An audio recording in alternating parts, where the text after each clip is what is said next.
Jika kamu menonton video ini dan kalian tinggal di kota, mungkin sulit untuk mengetahui betapa jauhnya pulau paling terpencil yang ada di dunia. Sekarang biar aku jelasin dulu sedikit ya. Ada sekitar 8 miliar orang yang hidup di dunia saat ini. Pada tahun 2050, jumlah tersebut diperkirakan bakal meningkat jadi 10 miliar bahkan bisa lebih dari itu.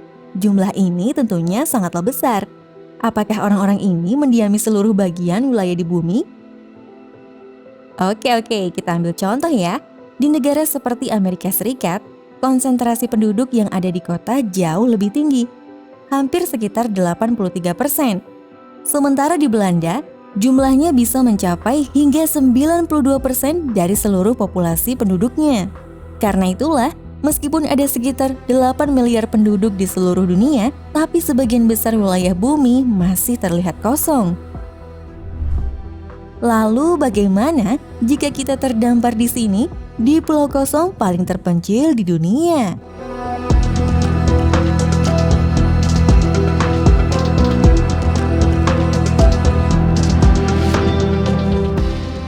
Banyak sekali wilayah kosong dan terpencil di seluruh dunia yang bisa bikin kalian merasa ngeri jika harus terdampar dan tersesat di sana, jauh dari peradaban dan orang-orang yang bisa menolong. Tapi, tempat paling buruk untuk terdampar dan tersesat di dunia ternyata ada di sini. Di pulau kecil yang terletak di sebelah selatan Samudra Atlantik, pulau ini bernama Pulau Bouvet. Menyebut Pulau Bouvet sebagai pulau terpencil rasanya nggak berlebihan. Pertama, gak ada satupun orang yang tinggal di sini dan jelas-jelas gak berpenghuni. Kedua, ini adalah pulau yang letaknya paling terisolasi di dunia. Artinya, ini adalah pulau yang paling jauh dari daratan manapun. Daratan paling dekat saja letaknya sekitar 1.700 km dan itu adalah Antartika. Sekitar 1.600 km tempat terdekat dari pulau ini adalah Gulf Island. Kemudian, 2.250 km di seberang lautannya, sebenarnya ada pulau kecil yang berpenghuni, yaitu Pulau Tristan da Cunha, dan hanya ada sekitar 250 orang saja yang tinggal di pulau itu. Sementara itu dari jarak sekitar 2.600 km, ada benua yang berpenghuni, yaitu bagian paling selatan benua Afrika. Ini artinya, jika kalian menggambar lingkaran dengan radius sekitar 2.000 km, dengan Pulau Bouvet yang ada tepat di tengahnya, lalu bayangkan kalian berada di pulau itu, maka kalian adalah satu-satunya orang yang ada di lingkaran tersebut. Sedangkan luas wilayah lingkaran itu adalah hampir seluas benua Eropa. Bayangkan jika kalian adalah satu-satunya orang yang ada di benua Eropa. Dan seperti itulah tingkat keterisolasian yang bisa kalian rasakan di pulau ini. Lantas, bagaimana sejarah awal mula pulau ini ditemukan? Pulau Bouvet merupakan pulau vulkanik tidak berpenghuni yang terletak di sub-Antartika, sebelah selatan Samudra Atlantik, sebelah barat daya Tanjung Harapan, Afrika Selatan. Pulau ini sendiri masuk ke dalam wilayah dependensi Norwegia. Pulau Bouvet adalah pulau yang paling terpencil di dunia, selain Kepulauan Tristan da Cunha, Pulau Easter, dan Kepulauan Pitcairn. Pulau Bouvet sendiri memang benar-benar pulau yang sangat kecil. Luas keseluruhannya hanya 58,5 km persegi.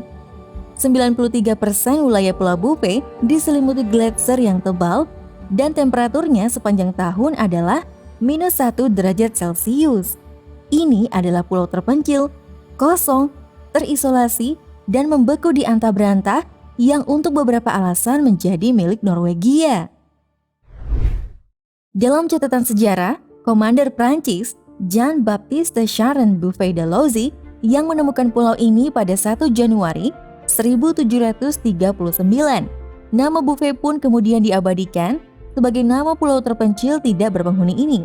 Akan tetapi, selanjutnya tidak ada orang yang berhasil menemukan pulau tersebut karena pencatatan laporan koordinat yang tidak akurat.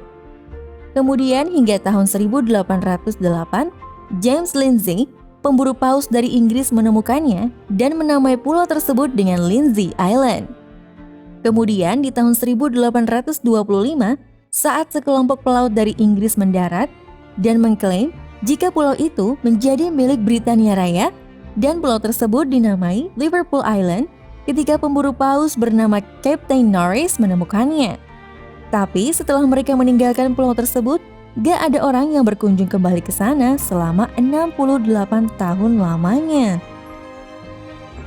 Sepanjang abad ke-19, mungkin hanya ada sekitar 4 kapal saja yang pernah mendatangi Pulau Bouvet, dan hanya satu dari mereka yang benar-benar mendarat di pulau itu. Orang-orang Norwegia akhirnya mendarat di Pulau Bouvet pada tahun 1927, dan mereka mendirikan tenda serta mengibarkan bendera negaranya, lalu mengakui bahwa pulau itu menjadi milik mereka, seperti yang telah dilakukan oleh Inggris 1 abad sebelumnya. Kemudian terjadi perselisihan tentang siapa yang berhak memiliki pulau tersebut.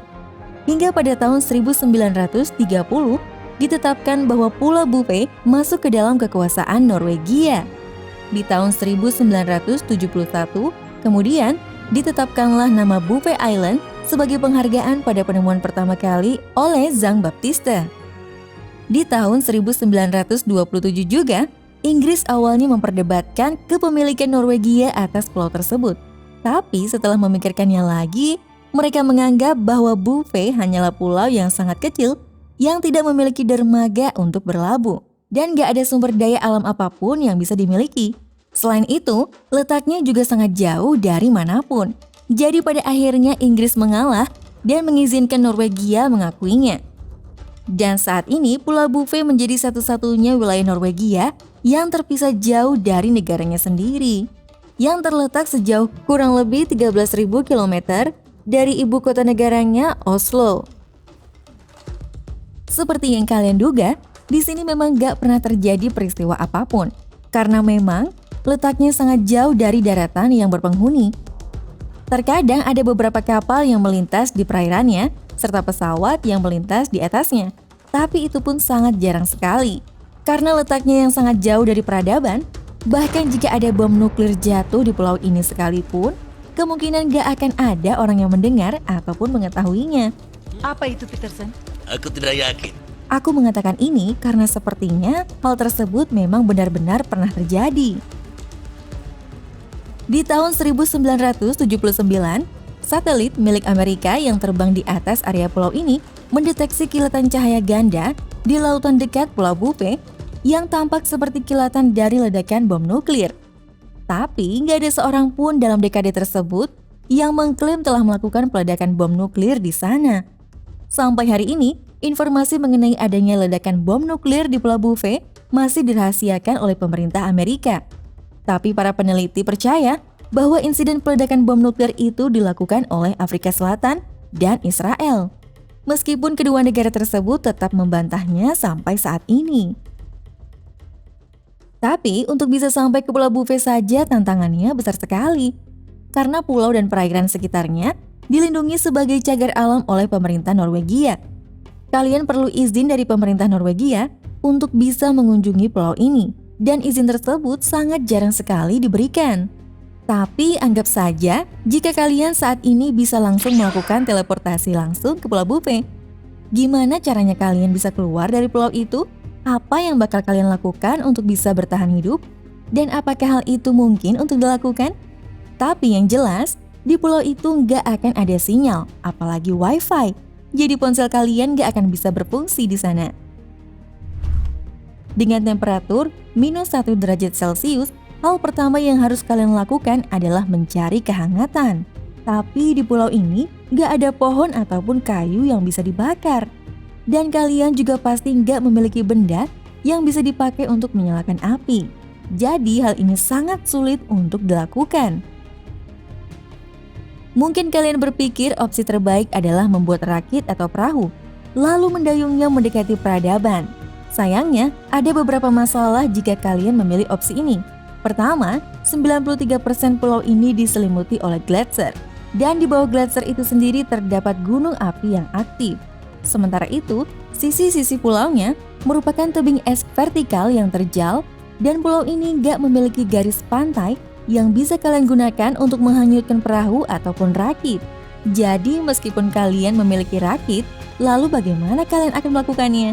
Melemparnya dari atas jurang, lalu terjun ke lautan Antartika yang sangat dingin? Tapi yang jelas, bagaimana juga kalian bisa membuat sebuah rakit? Seperti yang sudah aku bilang, gak ada pohon di Pulau Buffet, yang artinya gak akan ada kayu yang bisa dijadikan rakit.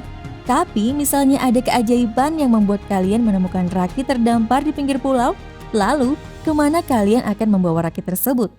Bahkan kemungkinan menuju Tristan da Cunha, pulau kecil yang terletak sejauh 2.250 km dari Buffet, peluangnya sangatlah kecil.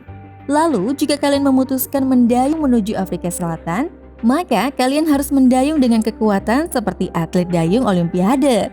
Itu saja tetap akan menghabiskan waktu selama 6 hari lamanya jika kalian terus mendayungnya tanpa henti sama sekali.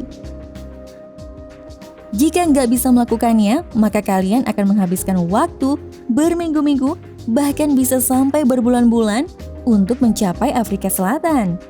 Itu pun jika kalian tetap selamat dari kelelahan, kehausan, dan kelaparan.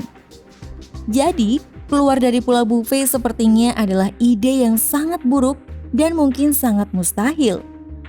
Lalu gimana jika kalian membuat tempat berlindung dan menunggu bantuan hingga seseorang datang? Ide ini juga sepertinya bukan ide yang lebih baik. Cuaca beku yang sangat keras di Buffet telah membuat persediaan bahan makan yang ada menjadi sangat terbatas. Tumbuhan yang ada di sini hanyalah jamur dan lumut, dan mereka hanya tumbuh di bagian tak bersalju yang sangat sedikit di pulau ini. Masalahnya adalah kebanyakan area yang tak bersalju yang ditumbuhi jamur dan lumut ini berada di jurang yang sangat curam dan sering mengalami ancaman longsoran salju. Sebaliknya, hewan yang ada di sini ternyata cukup banyak. Pulau ini menjadi tempat yang sangat penting bagi koloni penguin untuk berkembang biak. Seringkali mereka tampak bergerombol dalam jumlah puluhan ribu ekor di pulau ini. Ada juga ratusan ribu spesies burung, juga puluhan ribu anjing laut. Jadi, jika kalian pandai berburu dan gak keberatan memakan burung dan anjing laut, maka kalian bisa memiliki banyak makanan untuk bertahan hidup. Masalah besarnya adalah, sampai berapa lama kalian harus bertahan dengan semua itu? Kapal dan pesawat sangat jarang melintas di wilayah ini, dan peluang untuk bertemu dengan pesawat ataupun kapal juga sangatlah kecil. Lagi pula, Pulau Buffet selalu diselimuti kabut. Jadi, kalaupun ada pesawat yang melintas, kemungkinan besar mereka nggak akan bisa melihat kalian. Lalu, harapan kalian berikutnya adalah menunggu kedatangan kapal yang memang sengaja melakukan perjalanan ke pulau ini. Tapi itu pun sangat jarang terjadi. Sebenarnya ada 3 ekspedisi ke Pulau Buffet yang akan direncanakan oleh pemerintah Norwegia setiap 1 tahun sekali, yaitu di tahun 2022, 2023, dan 2024. Tapi sebenarnya ekspedisi ini hanya baru sebatas rencana saja. Karena pada kenyataannya, selama bertahun-tahun gak pernah ada orang yang melakukan perjalanan ke Pulau Buffet sama sekali. Faktanya, hanya sedikit sekali orang yang pernah mengunjungi pulau ini. Kira-kira hanya 100 orang sepanjang sejarah manusia. Dan jika dibandingkan, manusia 5 kali lebih sering pergi ke luar angkasa dibandingkan pergi ke Pulau Buffet. Pulau ini memang sangat sulit untuk dikunjungi. Begitu sulitnya untuk travel ke Pulau Buffet, membuat pulau ini menjadi berlian yang harus digapai oleh wisatawan dunia. Dan jika berhasil mengunjunginya, maka kalian bisa bergabung bersama kelompok eksklusif yang terdiri dari orang-orang yang pernah sampai ke Buffet. Contohnya adalah pria yang bernama Charles Pelly ini. Untuk bisa sampai ke Buffet, dia melakukan perjalanan selama 72 hari. Lalu, menggunakan helikopter dalam penerbangan yang sangat berbahaya, menembus kabut dengan temperatur yang bisa membuat beku, dengan kecepatan angin hingga 50 knot. Sebuah keberuntungan bagi traveler ini akhirnya masuk ke dalam catatan sejarah manusia yang berhasil menjejakkan kakinya di pulau paling sepi sedunia. Pulau Buffet merupakan tempat yang sangat ekstrim dan sangat terpencil yang ada di muka bumi. Maka keluar dari pulau ini pun merupakan hal yang mustahil. Jika terdampar di sini, maka it's game over for you guys. Tempat macam apa ini? Kamu tahu, logika akan membawamu dari A hingga Z, sedangkan imajinasi akan membawamu ke semua tempat. Dan disinilah kamu bisa menemukan apapun di dalam planet ini. Seperti biasa, jika kamu mau aku membahasnya, silahkan tulis di kolom komentar ya. Sampai jumpa lagi di video selanjutnya. Terima kasih. Bye! It's silent now, we don't say a word. We're just looking at each other. Tears in our eyes from the words we said. Yeah, it kinda broke my heart. Loving you is not so goddamn easy as you think. I'm trying my best to hold on, but I feel myself giving. You know that we shouldn't keep it up like this. We hurt each other's feelings on and on. I don't wanna change who you are. The things you say is always one step too far. But I know that I've played my part. I'm hurting you as well. I guess that we should say we're sorry.